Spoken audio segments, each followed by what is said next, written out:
The sky over the port was the color of television tuned to a dead channel. Welcome to Behind the Screen. I am JM, your host. This is an iconic production. This is a show where we sit around and we talk about games. We talk about board games and role-playing games, game design, adventure design. We talk about all things gaming and bring it back to a designer's point of view. I'm JM. The lead designer of Jackals. I'm the lead designer over at Strange Owl Games for the new games that are coming out. I develop games for 13th Age. I'm in this space a lot. And so I love talking about games.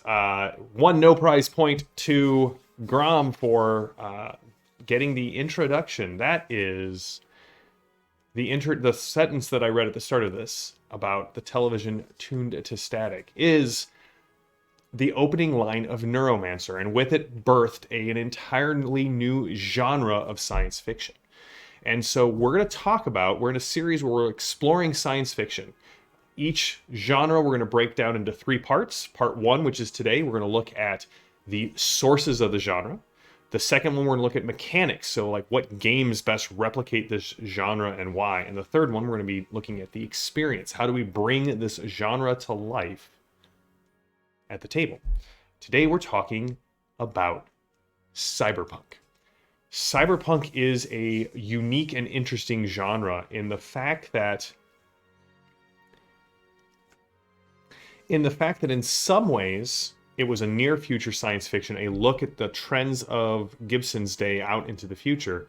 But in another way, we've seen that some of that has gone away, some of that has been exemplified. Cyberpunk may actually be taking a divergence. And we'll talk about transhuman science fiction as well, which is a genre I really like, where you take all the elements of cyberpunk, but instead of despair, they look to hope. But we'll get to that later. So, what are the elements of cyberpunk? Well, punk, what you need to know is right in the title. Cyber for cybernetics, and punk for, well, punk. So the first thing you need in any good punk setting is a status quo at which to rebel against. And that, in the cyberpunk genre, are the megacorps. The idea that corporations will continue to grow and feed off the carcass of the earth and the people to where they become extra-national entities in and of themselves. And the corps run everything. They run your life from the top all the way down to the bottom. And these things are corporate capitalist monsters taken to their worst extremes. What's interesting is we're finding that some people now are realizing that, hey, corporations don't really care about you as a person or even you as a group. They're just pandering to you because today we realize, you're the commodity. You're not what you buy is the commodity. You personally are the commodity. Gibson identified this back with Neuromancer. You are the commodity. And in cyberpunk, it takes it to wild extremes in order to show us the darkness that lies down this path. When I say you are the commodity in cyberpunk, you are your body, your mind. Those are the things that the corporation wants. You replace parts of your body because the corporation provides replacement parts. You hack into the matrix or the net because that's the best place to escape this reality. And it is a horrifying but accurate view of how corporations sort of, I'm not making a comment on socialism versus capitalism. I think the best summation of the differences between the two was in the season 1 of The Alienist. In capitalism, man exploits man, and in socialism, the opposite is true. And so, but in cyberpunk, they have magnified the worst traits of capitalism to an extreme, to a parody, in order to show the dangers they're in. There needs to be a recall mark. You can have a no prize point as well. But that's what we're talking about. So you have these things that control everything, every bit and part of your life, from the time you wake up, from the time you're born, till the time you go to sleep and you die. So what is necessary are punks, are rebels, those who fight against the system, those who take jobs for the corporation to sabotage one to let another grow. You are the cogs in the gear. The rebels that don't fit in society But the irony is, even by existing as rebels, you serve a purpose to the corpse. Man, I knew Cyberpunk was going to bring me down, but I didn't think how down it was going to bring me. And yes, Rook, that is one of my top Cyberpunk sources that we're going to talk about here. Repo the Genetic Opera, with the amazing Sarah Brightman and the always wonderful Anthony Stewart Head. If you have not seen it, it is a true rock opera.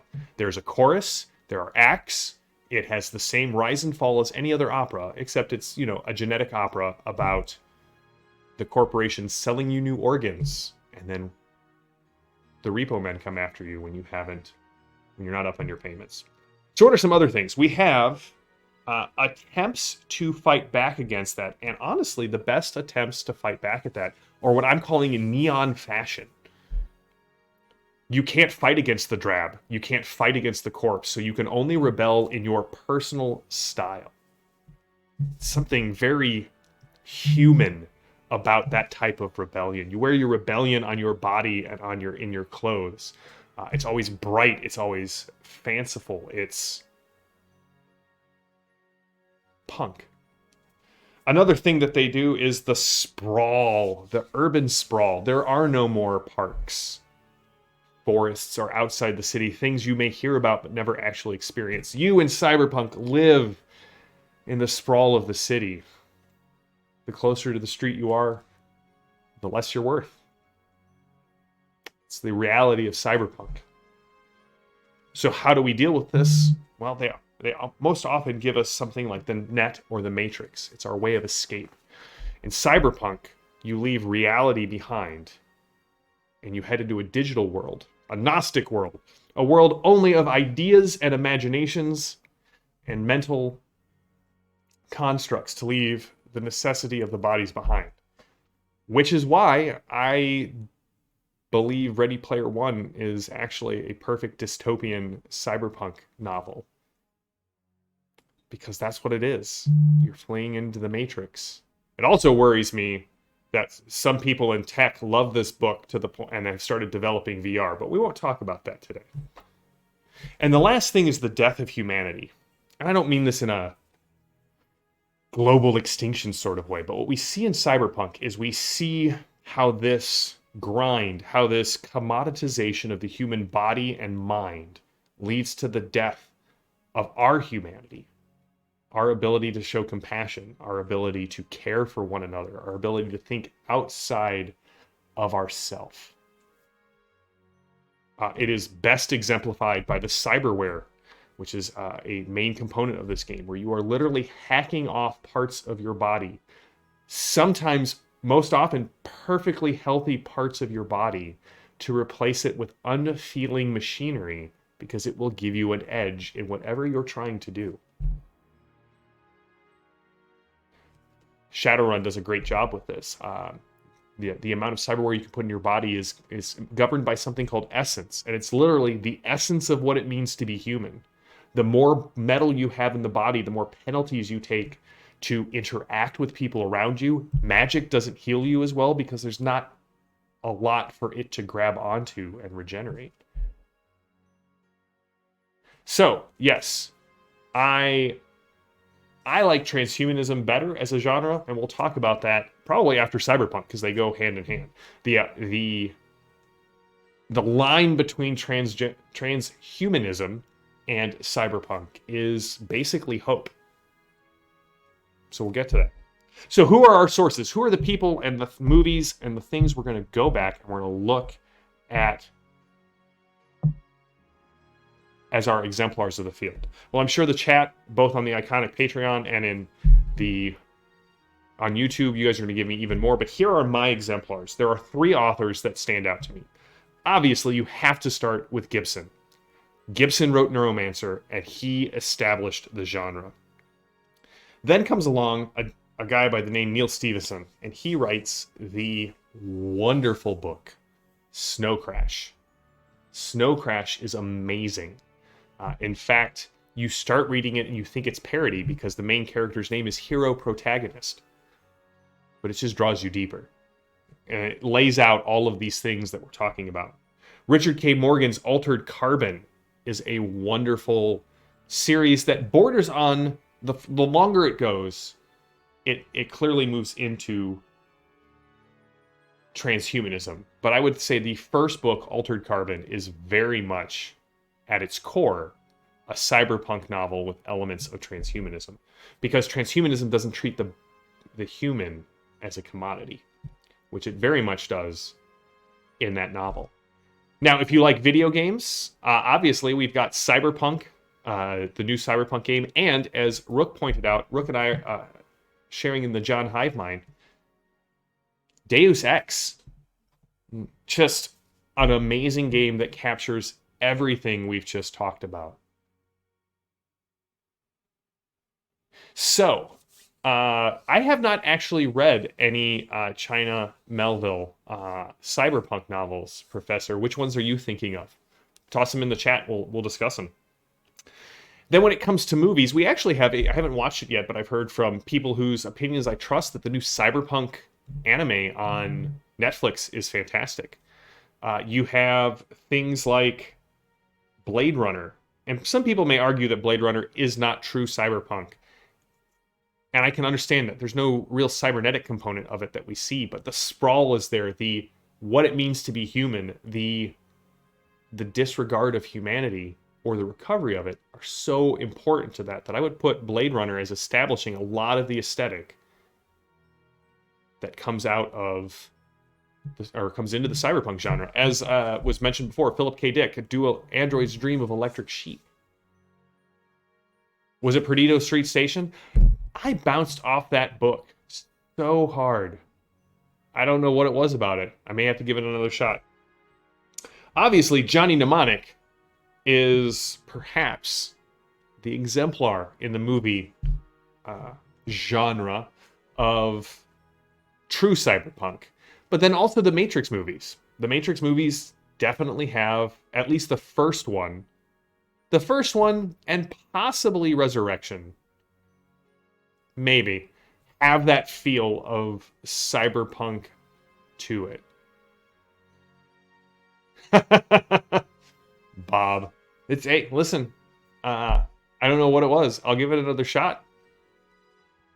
Perdido Street Station. I don't know what it was, Bob. I hit that wall about 50 pages in and was like, I don't know. I will try it again.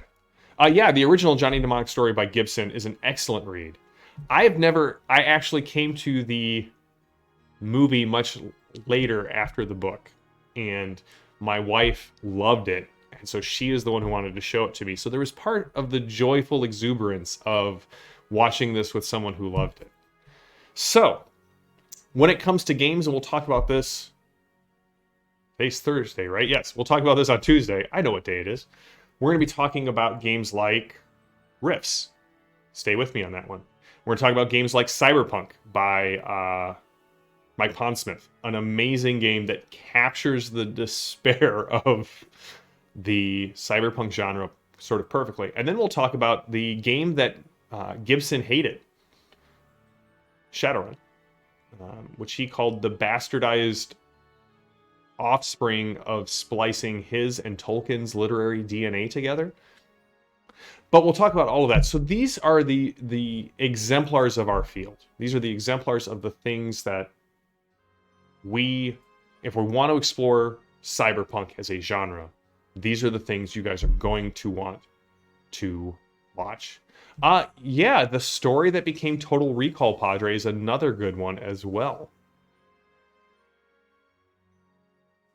So, and that's a great one, Padre. Always keeping me Torg honest.